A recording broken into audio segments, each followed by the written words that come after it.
Իրանը կոշտացնում է իր քաղաքականությունը հարևան երկրների նկատմամբ։ Տեղի է ունեցել Իրանի և Ադրբեջանի արտաքին գործերի նախարարների հեռախոսազրույցը, որտեղ Իրանի արտգործնախարար Արաղչին հստակ նշել է, որ այն պետությունները, որոնք տարածք կտրամադրեն Իսրայելին և Միացյալ Նահանգներին, Իրանի համար կհամարվեն օրինական թիրախներ։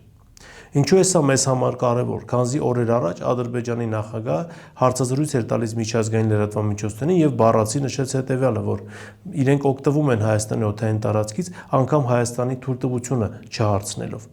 Հիմա սա իրականում հղի է լուրջ հետևանքներով, և այս ամենի հետ կապված կարծում եմ պատկան մարմինները պետք է պարզաբանումներ ներկայացնեն, քանզի Ադրբեջանի ինքնաթիռները կարող են Հայաստանի տարածքով ցանկացած բեռ անցկացնել, որը Իրանի կողմից կարող է դիտվել իբրև թշնամական ակտ, և այս պարագայում Հայաստանը անկախ իր կամքից կարող է դառնալ Իրանի համար թիրախ, ինչպես նշում է Արաղչին։